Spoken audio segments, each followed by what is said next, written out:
नमस्कार, मी डॉक्टर विनायक शिंदे. खरं तर डोक्यामध्ये असा कोणताच प्लॅन नव्हता व्हिडिओ करण्याचा. कुटुंबासोबत फिरण्यासाठी आलेलो आहे, कोकणामध्ये आलेलो आहे. व्हिडिओचं टायटल अजून डोक्यात नाही. हा व्हिडिओ कंप्लीट होईपर्यंत व्हिडिओचं टायटल नक्की समजेल. व्हिडिओमध्ये जे काही मी बोलणार आहे नक्कीच माहितीपूर्ण असणार आहे. रॅन्डमली शूट करतोय व्हिडिओ. प्रमुखतः जे प्रेग्नन्सीसाठी प्रयत्न करत असतात अशा जोडप्यांसाठी हा व्हिडिओ असणार आहे की प्रेग्नन्सी राहत नाही बरेच वर्ष झालं. वंध्यत्वाची व्याख्या सांगतानाच सांगितलेलं आहे की लग्नाला 1 किंवा त्याहून अधिक वर्ष झाली असतील, नियमित शारीरिक संबंध येत असतील, तरी देखील प्रेग्नन्सी राहत नसेल तर त्याला इनफर्टिलिटी किंवा वंध्यत्व असं म्हटलं जातं. आता प्रेग्नन्सी राहण्यासाठी कोणत्या कोणत्या गोष्टींची आवश्यकता असते, तर सर्वप्रथम स्त्रीची मासिक पाळी ही रेग्युलर असणं खूप गरजेचं आहे. केवळ मासिक पाळी रेग्युलर असून चालत नाही, तर ओव्हुलेशन म्हणजे बीजांड फुटणं खूप गरजेचं आहे. दर महिन्याला स्त्रीच्या आयदर राईट ऑर लेफ्ट ओव्हरीमधून स्त्री बीज फुटून बाहेर पडणं खूप गरजेचं असतं आणि त्या काळातच शारीरिक संबंध येणं हेही अत्यंत महत्वाचं असतं. म्हणजे मासिक पाळी रेग्युलर असणं खूप आवश्यक आहे. दुसरं ओव्हुलेशन होणं खूप गरजेचं आहे. ओव्हुलेशनच्या काळात शारीरिक संबंध येणं खूप गरजेचं असतं.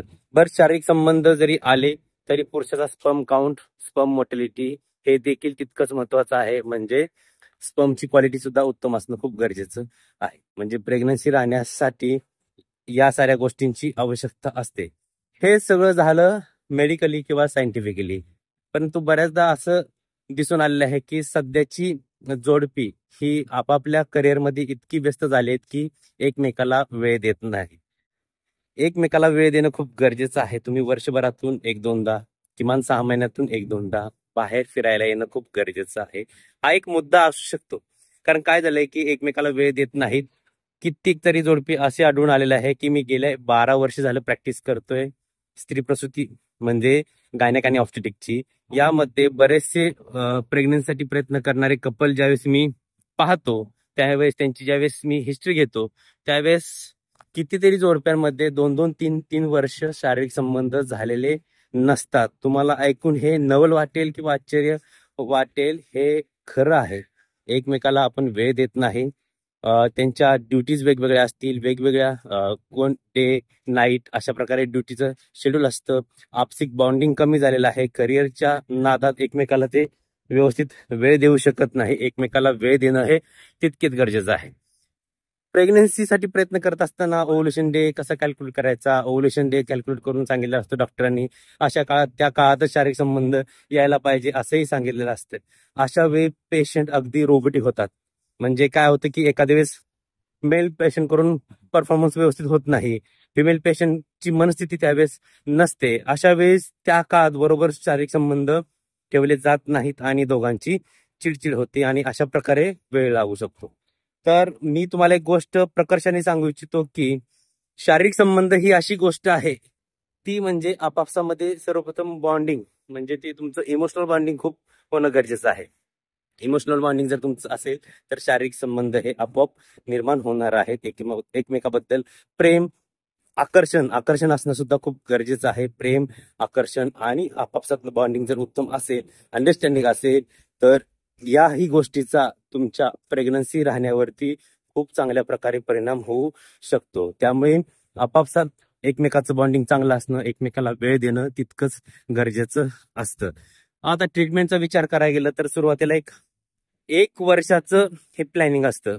तुम्हाला सांगू इच्छितो की इनफर्टिलिटी किंवा वंध्यत्वाची ट्रीटमेंट करताना डॉक्टर काय निश्चित करतात की साधारण 1 वर्ष ट्रीटमेंटसाठी सुद्धा दिलेलं असते. त्यात ते 3-4 महिने सुरुवातीचे नैसर्गिक पद्धतीने ट्रीटमेंट करणं ठेवलं जातं. काही गोळ्या, काही औषधं दिली जातात जेणेकरून बीजांड व्यवस्थित फुटेल, मासिक पाळी रेग्युलर होईल, ओव्हुलेशन होईल आणि या ओव्हुलेशनच्या काळात शारीरिक संबंध ठेवले जातात.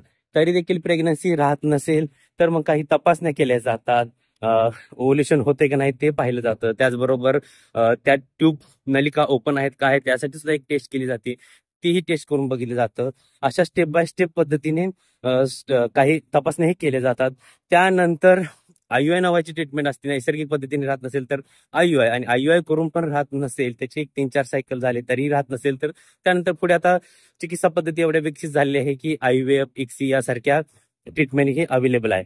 परंतु मी पुन्हा एकदा तुम्हाला सांगू इच्छितो की जर तुम्हाला काही फॅक्टर आहेत हे शोधणं खूप गरजेचं आहे.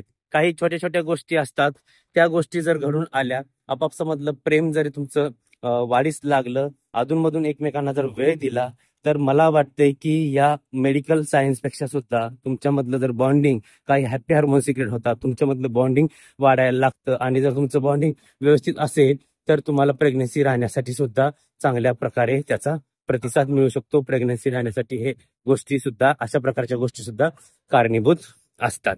हा व्हिडिओ जर तुम्हाला आवडला असेल तर व्हिडिओला लाईक करा. आपला स्त्री आरोग्य नावाचा एक युट्यूब चॅनल आहे, याचबरोबर डॉक्टर विनायक शिंदे गायनोकॉलॉजिस्ट पुणे याही नावाचा एक युट्यूब चॅनल आहे. त्यावरती गायनेक रिलेटेड, ऑब्स्टेट्रिक रिलेटेड, याचबरोबर काही मेल प्रॉब्लेम पण असतात, सेक्शुअल प्रॉब्लेम पण असतात, या कारणास्तव देखील प्रेग्नन्सी राहत नाही, अशा प्रकारचे वेगवेगळे विषय आपण दोन्ही युट्यूब चॅनलवरती घेऊन येत असतो. ते दोन्ही युट्यूब चॅनल पहा, चॅनलला सबस्क्राईब करा आणि व्हिडिओ आपले जास्तीत जास्त शेअर करा. आज इथेच थांबतो, भेटूया नेक्स्ट व्हिडिओमध्ये.